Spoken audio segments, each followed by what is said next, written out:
আপনাদের স্বাগত।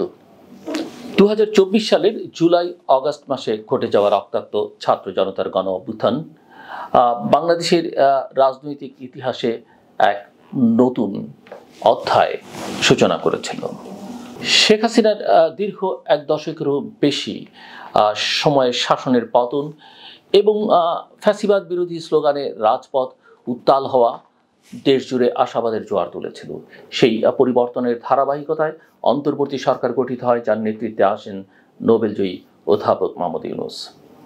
দেশের মানুষ সেই সময় এক নতুন ধরনের নেতৃত্ব এবং রাষ্ট্র ব্যবস্থার আশা করেছিল, যেখানে নিরপেক্ষতা, গণতন্ত্র, ন্যায় বিচার এবং সামাজিক সমতা থাকবে। কিন্তু সরকারের 9.5 মাসের মাথায় স্পষ্ট হয়ে উঠেছে যে এই উচ্চাশা এবং প্রত্যাশার সাথে বাস্তবতার ফারাক দিন দিন বেড়েছে।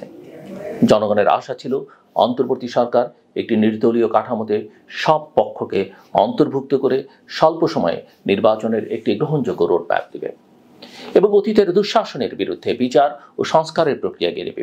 অথচ দেখা যাচ্ছে সেই রোডম্যাপ এখনও অনিশ্চিত, বিচার থমকে আছে এবং সংস্কারগুলো মুখ থুবড়ে পড়েছে প্রশাসনের ভেতরে নানা বাধা, দ্বন্দ্ব এবং পক্ষপাতমূলক আচরণের কারণে। দেশের বৃহত্তম রাজনৈতিক দল বাংলাদেশ জাতীয়তাবাদী দল বিএনপি বারবার সরকারকে সতর্ক করে বলেছে, অন্তর্বর্তী সরকারের নিরপেক্ষতা নিয়েই এখন প্রশ্ন উঠছে। তারা মনে করছে সরকারের মধ্যে কিছু উপদেষ্টা স্পষ্টতই নির্দিষ্ট রাজনৈতিক দলের বা রাজনৈতিক পক্ষের প্রতি পক্ষপাত দেখাচ্ছেন। বিশেষত ছাত্র রাজনীতি থেকে আসা উপদেষ্টাদের ভূমিকা নিয়ে বিতর্ক এবং তাদের সঙ্গে সদ্যগঠিত রাজনৈতিক দলের সম্পর্ক এই প্রশ্নকে আরও প্রকট করেছে। নিরাপত্তা উপদেষ্টাকে নিয়েও রয়েছে অসন্তোষ। একইভাবে সরকারের কিছু দীর্ঘমেয়াদী নীতি নির্ধারণী সিদ্ধান্ত, যেমন রাখাইন করিডোর বা চট্টগ্রাম বন্দর ব্যবস্থাপনা, নির্বাচিত সরকারের বাইরে কোনো অস্থায়ী সরকার নিতে পারে কিনা তা নিয়েও জনমনে গভীর সংশয় তৈরি হয়েছে।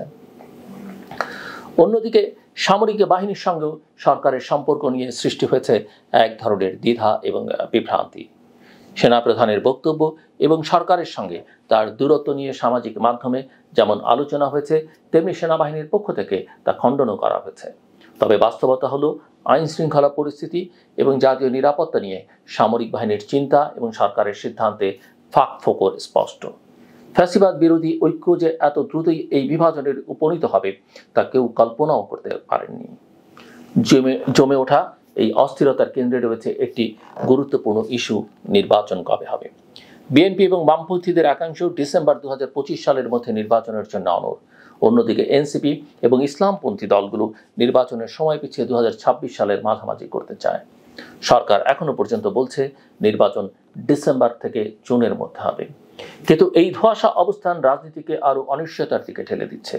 নির্বাচন কমিশন পুনর্গঠন, সিটি কর্পোরেশনে বিএনপির প্রার্থীর শপথ বিলম্বিত রাখা এবং রাস্তায় প্রতিদিনের আন্দোলনের ভেতর দিয়ে স্পষ্ট হয়ে উঠছে সংলাপ নয়, মবতন্ত্রই বর্তমানে অধিক সক্রিয়। এই অস্থিরতা এমন এক পর্যায়ে পৌঁছেছে যেখানে সরকারের প্রধান উপদেষ্টার পদত্যাগের গুঞ্জন উঠেছে। যদিও পরে জানানো হয়েছে তিনি দায়িত্বে বহাল থাকবেন, কিন্তু এই পদত্যাগ ভাবনার পেছনে যে হতাশা ও বিরক্তি কাজ করছে তা অস্বীকার করবার উপায় নেই।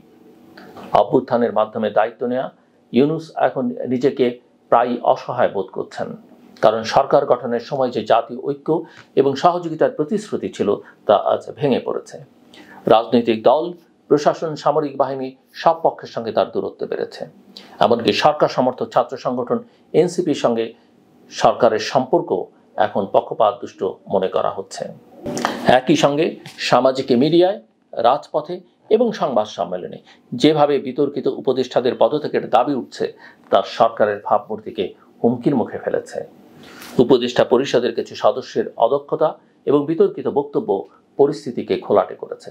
আবার সরকার নিজেই কিন্তু সিদ্ধান্ত নিচ্ছে যার রাজনৈতিক ও কূটনৈতিক প্রভাব সম্পর্কে পর্যাপ্ত প্রস্তুতি ও সমন্বয় নেই। এর ফলে বিদেশি শক্তি, প্রতিবেশী রাষ্ট্র এবং কূটনৈতিক মহলেও সরকারের নেতৃত্ব নিয়ে প্রশ্ন উঠছে।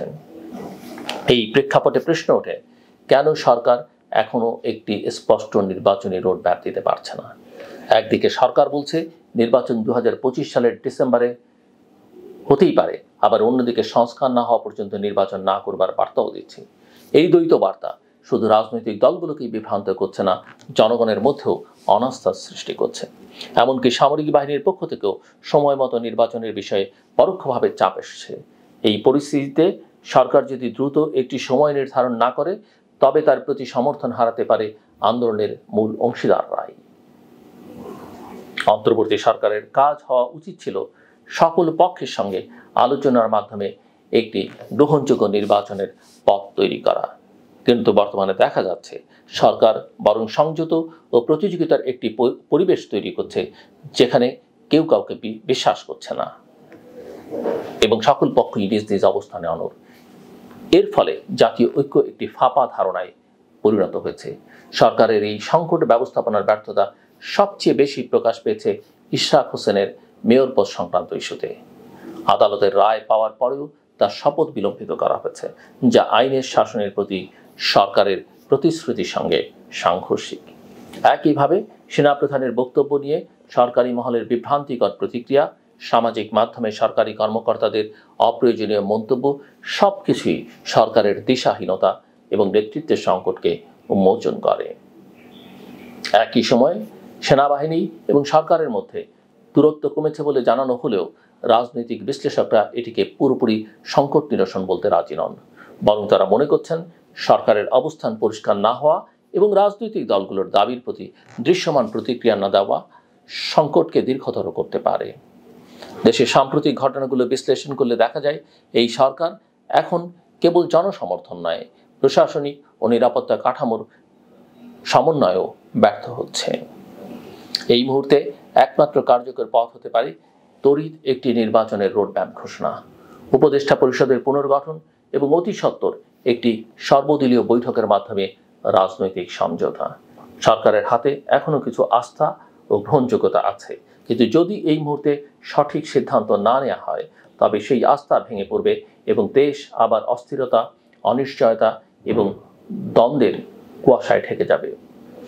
প্রফেসর ডক্টর মোহাম্মদ ইউনূস একজন সম্মানিত আন্তর্জাতিক ব্যক্তিত্ব, যিনি শান্তি ও সামাজিক ব্যবসার ধারণা দিয়ে বিশ্বজুড়ে প্রশংসিত, কিন্তু তার শাসন ক্ষমতায় এসে তার নেতৃত্বের কাঠামো এখন প্রশ্নবিদ্ধ।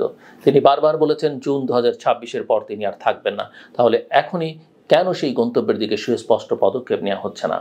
সরকার যদি মনে করে যে 6 মাস সময় নেওয়া লাগবে, তবে সেই সময়সীমার মধ্যে কি কি কাজ করবে তার তালিকা জনসমক্ষে প্রকাশ করলেই তো হয়।